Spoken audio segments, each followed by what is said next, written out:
Je commençais à me demander si c'était une bonne idée. Le blizzard n'avait pas faibli d'un iota depuis qu'on avait quitté la route. Tu es sûr de toi, là s'inquiéta Alexei. On va finir gelé si on continue à courir après des chimères. Pas des chimères, des rennes. Les putains de rennes du Père Noël, lui avais-je rétorqué en désignant une silhouette obscure à quelques pas de notre position. L'excitation l'avait emporté sur la raison. Je m'étais élancé seul dans la tempête, oubliant Obi et Alexei dans mon sillon, prêt à rapporter la photo qui ferait la une de demain. Un renne volant. Ma course effrénée s'était conclue par une chute nez à nez avec un tronc d'arbre mort. « Qu'est-ce que c'est » m'avait hurlé Alexei aux prises avec des tourbillons de neige un peu plus loin. Une illusion, m'étais-je contenté de répondre. Une foutue illusion. Alexei avait raison, je devais courir après des chimères. 3 jours qu'on marchait et pas une seule trace de renne volant à l'horizon. Dans l'espoir de me remonter le moral, Alexei avait arraché 2 branches au vieux tronc et s'en était servi pour mimer des bois de rennes au-dessus de sa tête. Ça avait beaucoup amusé Obi. Le pauvre chien avait de la neige jusque sous le ventre. Il était carrément obligé de bondir pour avancer, mais rien ne semblait entamer sa bonne humeur.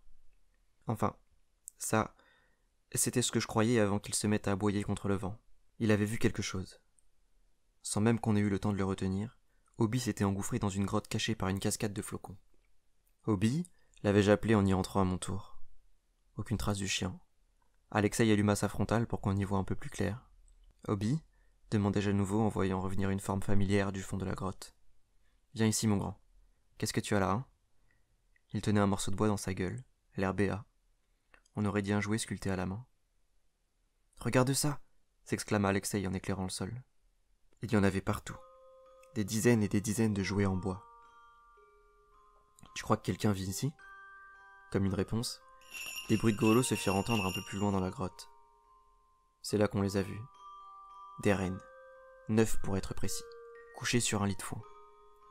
On les a trouvés, s'extasia Alexei fou de joie. Amusé, Obi se jeta au milieu d'eux et les dispersa dans les airs aussi facilement que s'il avait secoué un pissenlit.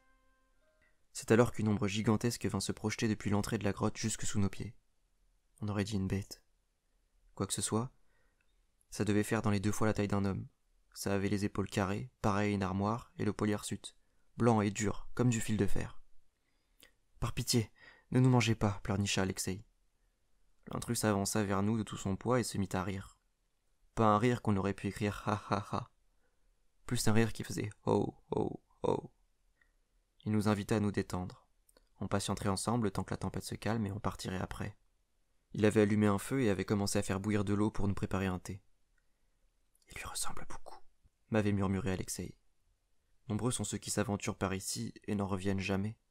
Nous avait mis en garde le vieux bonhomme en nous servant son thé bien chaud. C'est vous qui avez façonné tous ces jouets ? Un silence s'installa dans la grotte. Toutes les sculptures du vieil homme semblaient s'être tournées vers nous. Je lui faisais remarquer qu'elles étaient saisissantes de réalisme quand Alexei arracha le bras de l'une d'entre elles sans faire exprès. Du sang noir s'était mis à couler sur ses mains. Ne vous inquiétez pas, ça fait longtemps qu'il ne ressent plus rien, nous confia notre hôte.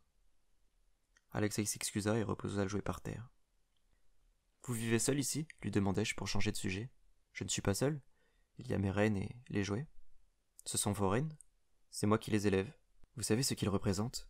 C'est une preuve tangible de l'existence du Père Noël. Et c'est pour ça qu'ils doivent rester cachés. C'est ce qui fait toute la magie, n'est-ce pas ? De ne pas savoir. Personne ne doit savoir. Ça doit rester secret. J'aurais aimé lui répondre, mais je n'arrivais plus à parler. Mes muscles étaient en train de devenir durs comme du bois. Je sentais tout mon corps se raidir et rapetisser dans le même temps. Le thé. Il avait mis quelque chose dans le thé. J'étais devenu assez petit pour qu'il me tienne tout entier dans son énorme main. Il avait posé Obi et Alexei juste à côté de moi dans sa paume, nos yeux grands ouverts, condamnés à le regarder pour l'éternité. Après nous avoir reposés par terre, il nous avoua qu'il n'avait confiance que dans les jouets pour garder son secret.